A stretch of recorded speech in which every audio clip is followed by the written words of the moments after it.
Hello，大家好，又到我哋一個禮拜一次嘅呢個咩夢想陳陳調之人生速遞。咁咧，今日我係今日嘅主持人啦，咁我係 Jessie 啦。咁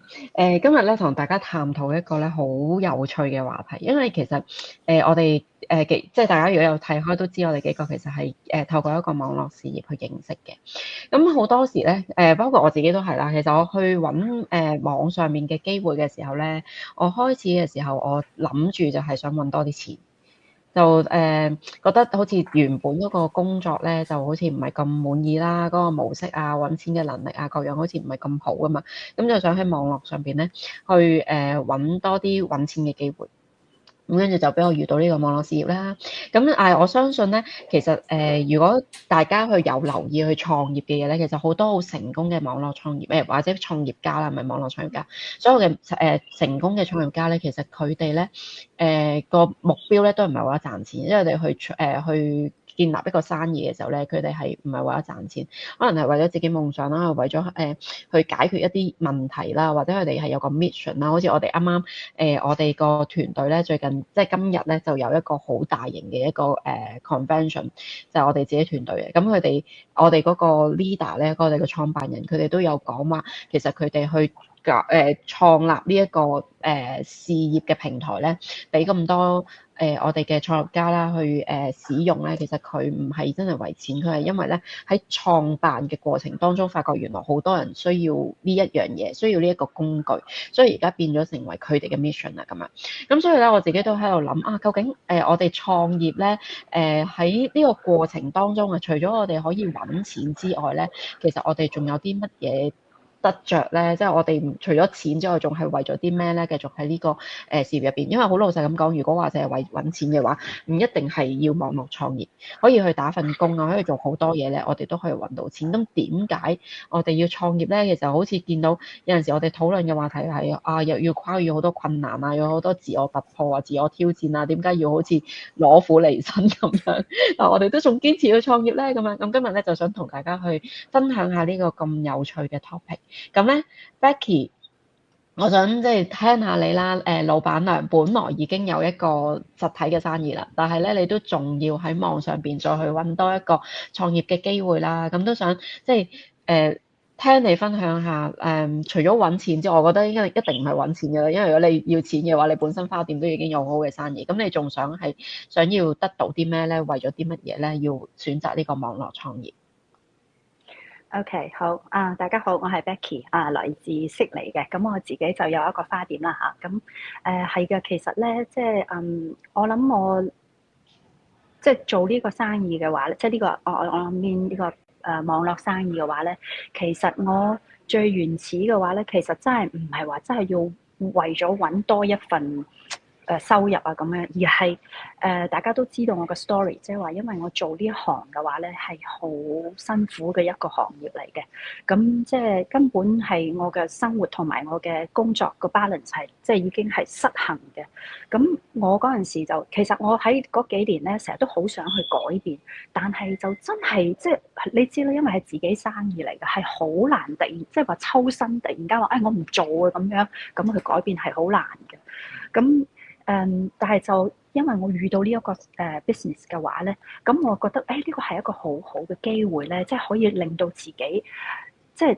我就覺得我唔理咁多啦，即係既然已經有一樣嘢出現咗啦，即係呢一樣嘢咧就係有可能係會 make 一個 change 嘅，咁我就 push 自己先去試咗先啦咁樣。其實我真係冇諗太多，即係話因為有好多朋友可能佢哋遇到呢一個 business 嘅時候咧，有可能佢哋會做好多調查，即係話係咪 scam 啊？係咪會呃人啊？即係佢哋會做呢樣嘢。但係因為即我咧，我係一個即係好想改變嘅人，所以咧呢一樣嘢反為係我已經就唔諗啦。我覺得既然有呢個機會出嚟咧，我就先要喐咗先啦，行咗先啦。因為有一句説話就係話，if you don't change 嘅話，nothing change 噶嘛，係咪？咁所以我就覺得，我反為係覺得呢一個除咗賺錢之外，我係覺得係一個 motivation，係一個動力，令到我去改變我嘅人生嘅一啲即係咯，即係令到自己改變嘅一個動力嚟咯。咁當然啦，即係入咗呢個 business 之後嘅話咧，我係發覺咧，其實我因為我之前嘅話，我工作實在太忙啦，我係冇機會去同我自己啲朋友啊，即係唔好講 family 啦嚇，直頭係朋友嘅話都冇可能去同佢哋 catch up 嘅。咁即係舊嘅朋友，你冇辦法同佢 catch up 嘅話咧，你更加就冇機會去認識新嘅朋友啦，係咪？咁其實我係一個即係算係都比較 outgoing 嘅人嚟嘅，即係我係希望多啲係可以同到朋友有 connection 嘅人嚟嘅。咁我覺得我除咗喺呢個 business，即係喺我花店裏邊咧，我係只可以係同我嘅 customer 係有一個 connection 嘅啫，但係我喺 outside 咧，我係冇咯。咁所以我覺得而自己入咗呢一個網絡事業之後咧，我好開心咧，我係認識到即係一班真係嘅 real 嘅實實在在嘅一班人啦。雖然話我哋主要都係 online 咁同佢哋見面，即係但係咧，哇！你會覺得好奇怪、好奇妙嘅，即係就係覺得好似好 close 咁樣樣咯。即係話係咯，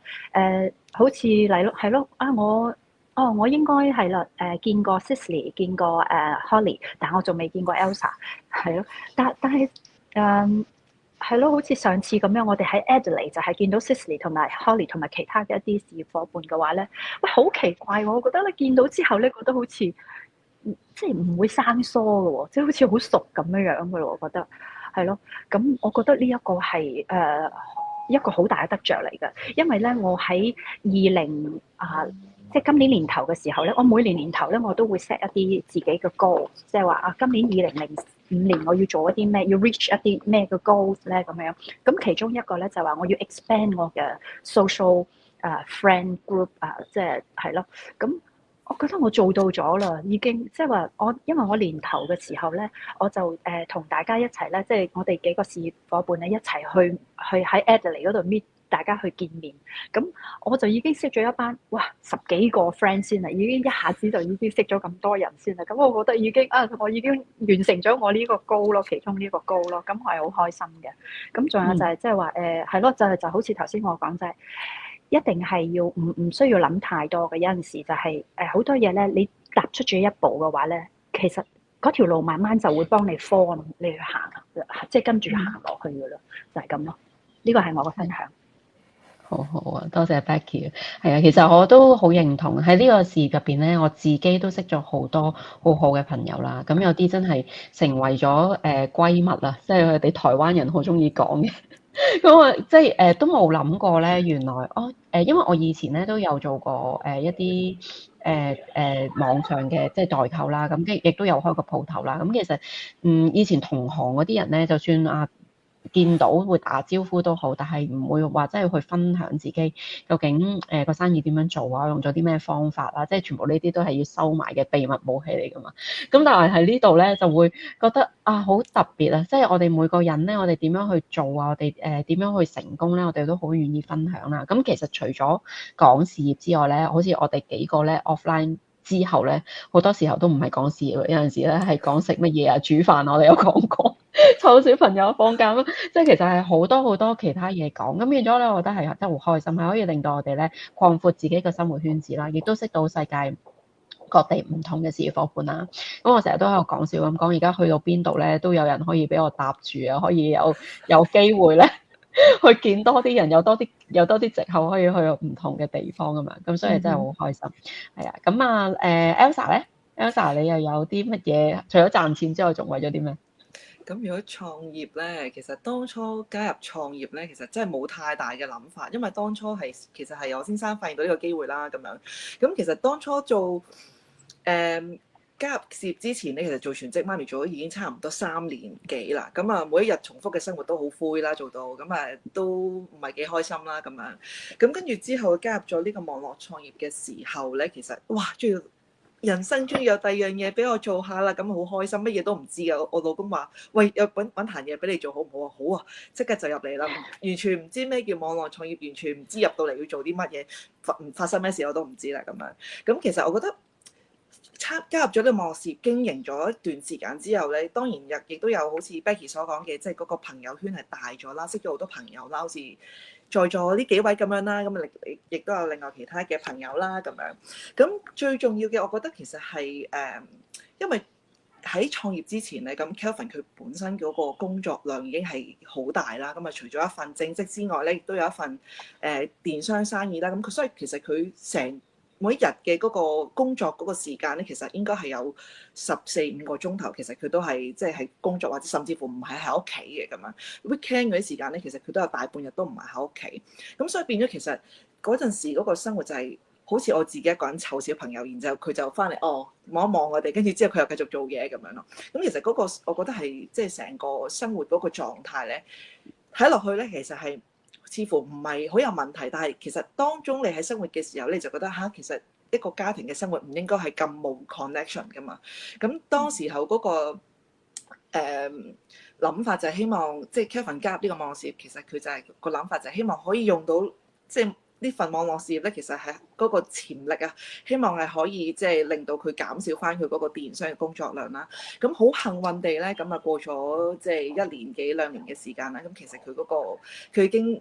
啱啱最近同我講咧，佢就話佢嗰個電商生意咧原本係要即係好即係個示範圖都幾大下啦。咁就因為咧佢想全心全意去陪我做呢個網絡創業咧，其實佢就將嗰個規模咧就稍為減少啲啦。咁嗰個時間就可以多啲翻嚟陪我哋屋企啦，亦都可以有多啲時間同我一齊創業啦咁樣。咁我覺得呢個係一個好大好大嘅改變啊，因為呢個係我即係未加入網絡事業之前咧，我從來都唔敢想像到一件事嚟嘅。因為當初要咁啱就係要加入網絡事業之前咧，佢同我講話，我想再 expand 我個生意，跟住我好驚咯，跟住今日即係仲要少啲時間翻屋企咯，唔好咁搞啦咁樣。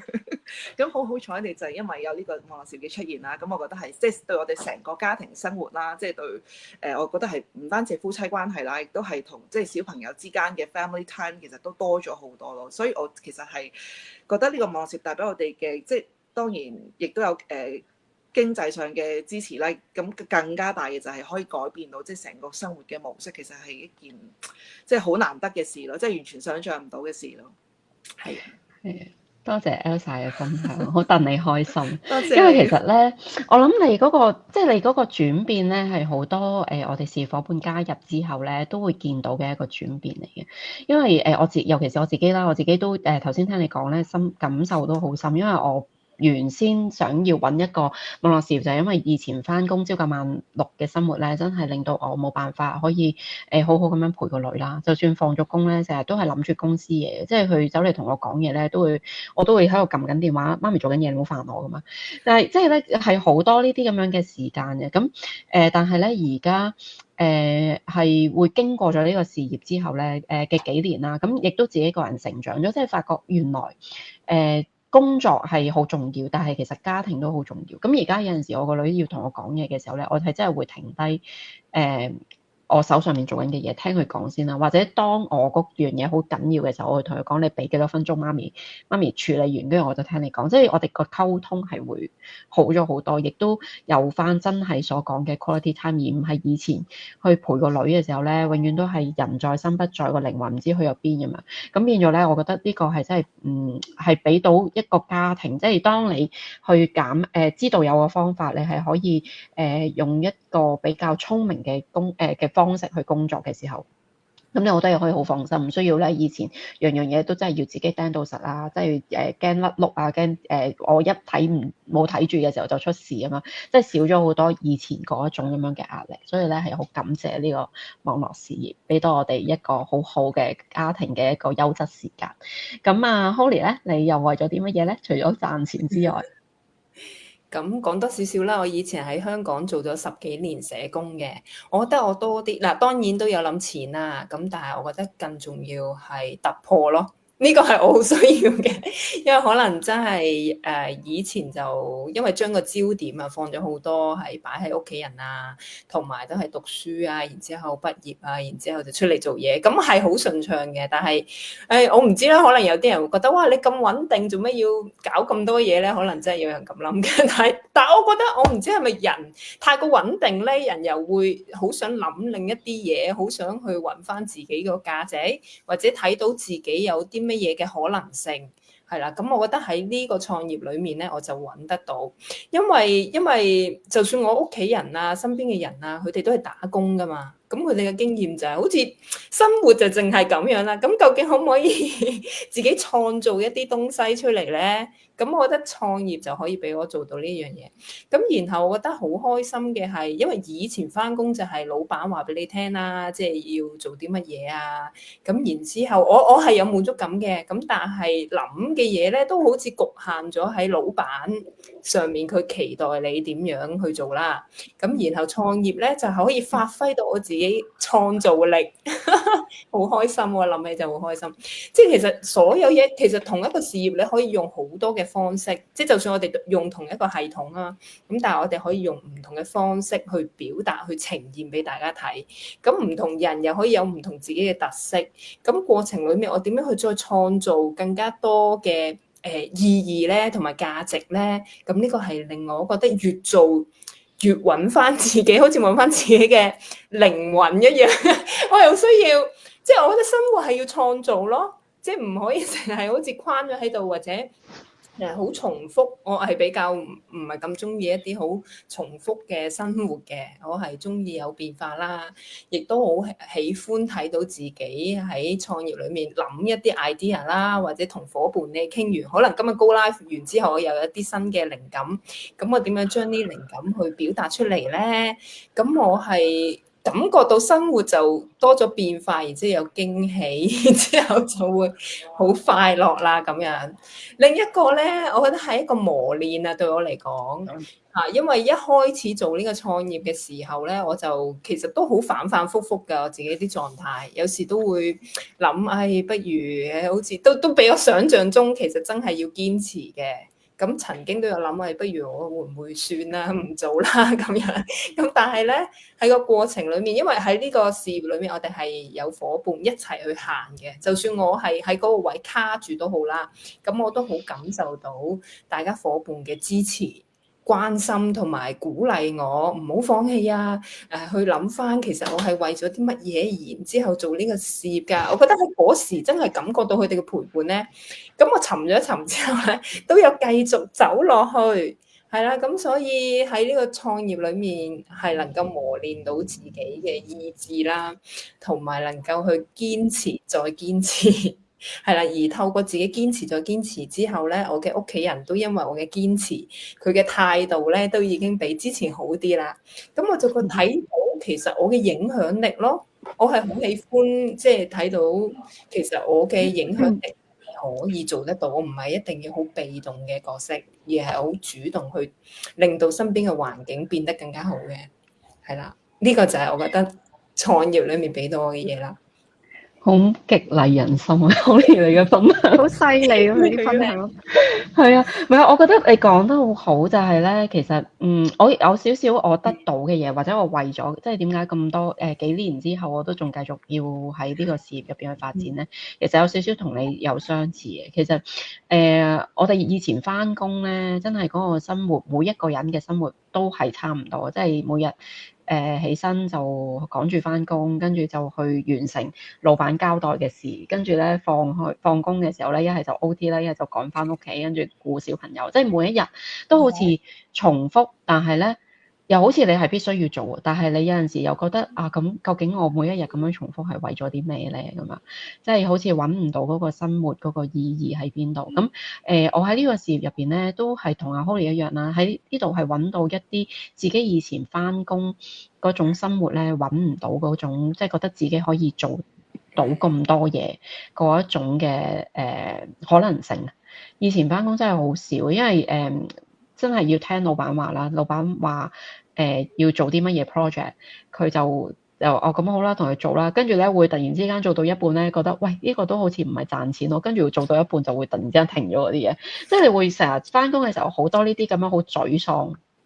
嘅事情發生，而你又覺得自己係冇辦法可以控制嘅，咁但係咧。創業咧，我哋就有好多嘢咧，係可以自己去掌控啦。好似 Holly 咁講，即係我哋有好多嘢可以自己去創造。咁我覺得我自己喺呢度咧，點解會繼續去努力落去咧？就係因為我喺呢度咧，即係揾翻究竟自己想係成為一個點樣嘅人。即係喺個過程創業嘅過程當中咧，係會有好多機會俾你去了解自己，即係同自己咧再去有一啲好深層嘅對話。究竟我想要點樣咧？我想要成為一個點嘅人咧？我想要我嘅生意係向住咩方向走咧？我希望我嘅事業或者我分享出去嘅價值係可以幫到啲咩人？即係好多嘢都係要係由自己來向住自己先，由自己出發先。咁以前嘅生活咧就好少係咁，我相信好多香港人都好少會係咁樣，即係好多都係為家庭啊、為生活啊、為每個月嘅帳單啊一路咁樣去奔波，好少去諗究竟我想要係成為一個點嘅人咧？我每個月搞掂我屋企嗰啲帳單，我就覺得自己嗰個月好叻啦，已經咁樣，即係好多都係咁樣被生活推着走，冇乜機會去諗呢樣嘢。但係咧，自從創咗業之後咧，其實我係諗好多，究竟我想要點樣做咧？慢慢咧就覺得個人生咧比較有意義，就唔似以前咁樣日日返工，真係為咗每個月出糧，出完糧之後交晒啲帳單，跟住剩低啲乜嘢咧，就好似重複又重複又重複，但係就睇唔到個出口咁樣。咁所以咧，創咗業之後咧，我係覺得係會好有光明嘅。咁但係又講翻轉頭啦，即係我其實又唔係第一次創業啦，以前都有創過業，但係以前點解冇咁嘅感覺咧？係因為我諗以前因為真係自己一人創業啊，點樣去調整自己嗰個創業 mindset 咧，亦都冇人教，亦都自己冇諗過原來 mindset 一樣嘢係咁重要，係直至到我遇到呢個事業啦，咁佢有好多嘅 training 啦，有好多關於 mindset 嘅 training 啦，亦都有導師啦，有教練啦，真係有陣時咧會幫助我去睇到一啲我自己睇唔到嘅盲點啊！原來我因為以前咁樣諗嘢，所以我做呢樣嘢我做極都好似棘住咁樣，即係會有好多人去提點你，咁令到咧慢慢不斷咁樣去發掘到原來自己只要衝破咗一啲我哋自己以前睇唔到嘅盲點咧，原來係可以做到更加多嘅，嗰個能力係可以去到更加遠嘅咁嘛。咁所以咧，我好珍惜喺呢個事業入邊咧，即係遇到嘅所有夥伴啦，即係每一個都係好有心咁樣去，大家真係 share。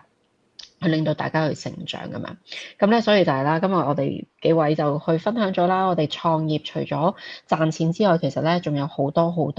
一啲唔係即係實質話可以用金錢去量度得到嘅一啲價值，而我覺得呢一方面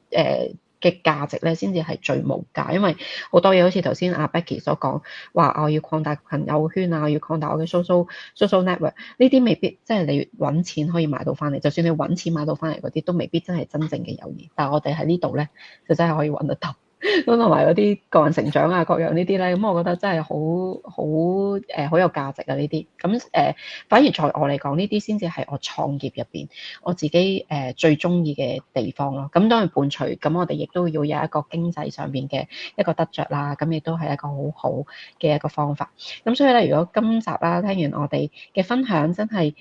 一直覺得生活入邊有好多地方卡住，又覺得好似我究竟仲可以人生做啲咩咧咁啊？呢個事業咧真係可以係一個俾你去了解下嘅地方啦，因為其實佢最好係咩？最好就係可以唔需要好大咁樣去影響你現時嘅生活，但係你只要咧每一日去學少少咁樣，都可以去開始一個事業嚟嘅。咁所以如果有興趣嘅朋友咧，就可以去我哋嘅 page 嗰度啦，或者我哋 Facebook 嗰度去留言啦，或者喺我哋嘅 Go Live 入邊留言啦。咁話想要知多啲資料㗎嘛，咁我哋咧就會同你再聯絡。咁亦都可以去去睇下我哋平時嘅分享啦，我哋其實有好多呢啲咁嘅分享，亦都會有陣時咧會有一啲